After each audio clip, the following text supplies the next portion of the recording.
Hello gang, today I'm going to review this rolling style knife sharpener and tell you all about its strengths, its weaknesses, what grit is this thing, and I'll tell you who I think it's right for after using it on multiple styles of knives in my house. So here we go. Temu asked me to order some knife related stuff on their website and review it on my channel, so I couldn't pass up this $14 folder, number one, but I should have. It barely opens, has no locking mechanism, and the steel won't get sharp. So this one's on me. I should have known better than to order a $14 folder. But number two, I ordered this rolling style sharpener. They're all over the internet now. I'm calling this one the Temu Tumbler. There were 3 different rolling sharpeners to choose from that I found on Temu when I was looking around. I just went with the middle of the road version, which was $72 at the time. Now it's on special for quite a bit less than that, interestingly. There's also this more expensive one that had multiple angles and multiple grits. It was $122 at the time. Again, much cheaper now. But I just decided to go in the middle of the price range here for what was on Temu. So that's what I got. All right, while we're talking about Temu, you can download the Temu app through the link below to get a $100 coupon bundle for free, or search my code seen here in the Temu search bar to claim that. Now, is this thing exactly like a real tumbler? I don't know. I've never had a real tumbler, which is already a copy of a Horl, and now there's copies of tumblers. Now, like I said, these things are just sort of everywhere. Maybe they come from the same factory or 1 or 2 different places. I don't know. So the one I received appears to be quality built. It's well made. Also, as another partial spoiler, it actually works. This is like a gadgeteer's gadget. It's like just pure, simple, clever, looks good. Are there limitations? Yeah, we're going to get into those for sure. But there's some qualities here that are hard to overlook. All right, now you know how these things work. A knife blade butts up to one of the predetermined angles on this magnetic holding block, and the sharpener rolls across the edge, sharpening each side to a perfect bevel. Is it really 15 to 20 degrees, though? Those are 2 options here. Well, if the blade has a flat that is flush against the magnetic holder, then yes. For knives without flats, I think you would subtract the angle of the bevel that is held against the magnet from the stated sharpening angle, and you get something a little less than that, like you see here. But, for all intents and purposes, within 1 to 2 degrees of whatever, I don't think is a big deal. What's the difference between 13 and 15 degrees or 20 and 18? I don't know. Probably not much for most of us. If you want to party, you can put a block under the front or back of the holder to attain even more sharpening angles than they allow here. So I think, maybe if you're interested, that's something you could look at.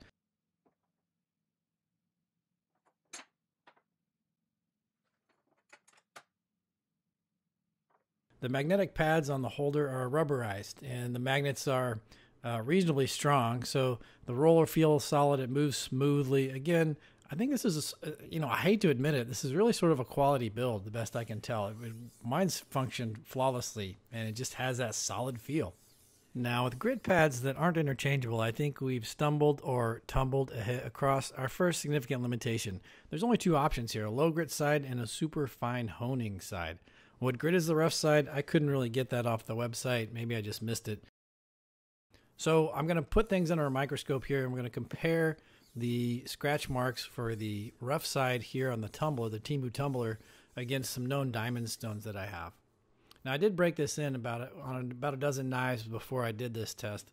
So assuming it's a diamond stone, and I think it is, we should have sort of achieved some homogeneity there.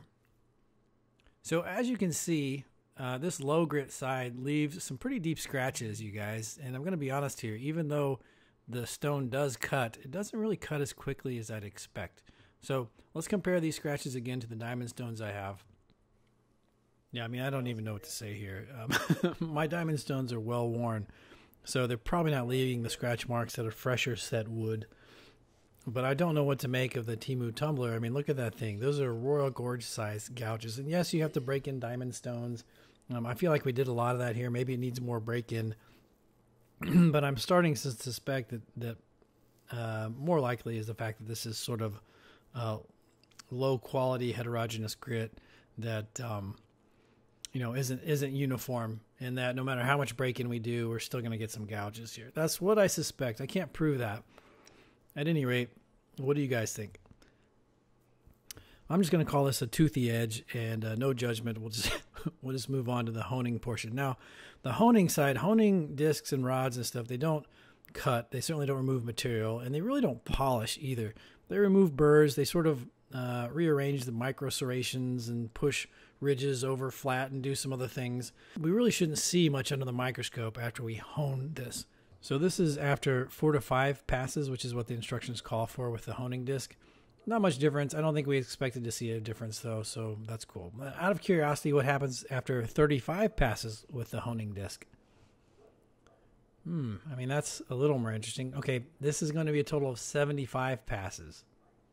I mean, things are now getting visibly smoother. That's sort of interesting. Again, this device is not designed, no device is designed to require 75 passes with a honing stone or honing grit, right? I'm just doing this out of curiosity. Now, I'm going to tell you, it does make a big difference in performance of the edge. Here's a blade that I took the time to do 75 passes with the honing rod on, and you can see its performance is actually pretty good.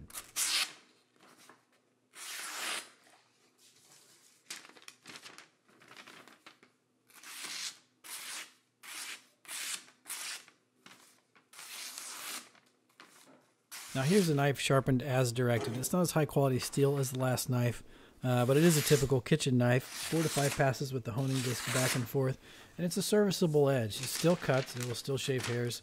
You can hear it. You can hear that it's toothier, right?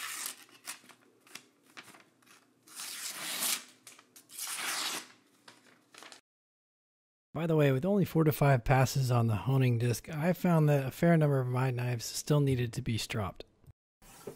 All right, now what knives are most compatible with this sharpener?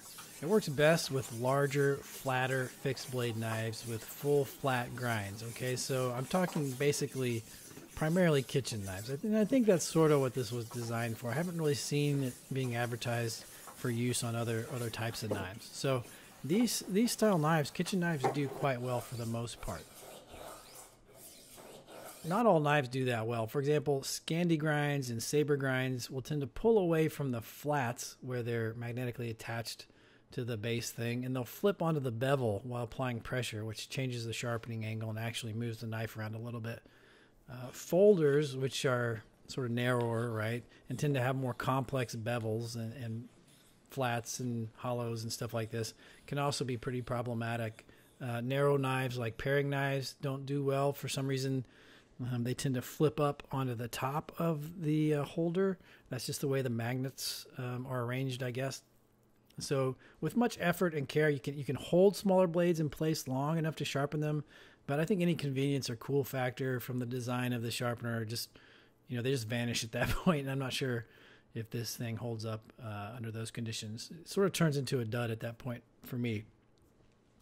There's a couple more issues. Longer knives tend to be pulled off the magnetic holder when the roller is near the tip of the blade if you aren't real careful. So this can be partially offset by attaching the knife to the holder closer to the tip than to the heel, provided the thickness or the width of the blade will allow that.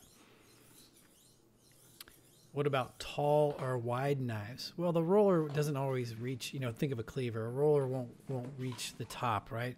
Well, I propped mine up on this book. You can imagine it's a cutting board. There's sort of a workaround for this issue. Again, I think it detracts from the device's simplicity, but you can still sharpen those types of knives, and it works fine. Now, the tips of knives get a little bit tricky. So you'll notice when you roll this in a straight line, it misses the entire tip, about the last half centimeter of the knife, depending on the grind. You have to actually change directions and angle in to get the very tip if you're going to sharpen it. And that's not unusual. I think for those of us who sharpen on stones and stuff by hand, we recognize that in some cases, a lot of cases, you have to do some extra work around the tip, and that's fine. Also, the tip has some issues if it's straight with the spine and the spine is flat on the table, right? So if there's no drop point or clipping or anything of the tip, and the tip of the knife is just laying on the table, it won't get sharpened. Like, the device just sort of misses that area entirely. Pros and cons. The pros are dominated by the fact that it's a really cool gadget. It looks good, simple to use. Mine was well made, and it just works. It has 2 sharpening angles, which I think makes it better than most pull-through sharpeners for most people. Cons. It's really not for all knives. Complex bevels, narrow knives, long bendy knives.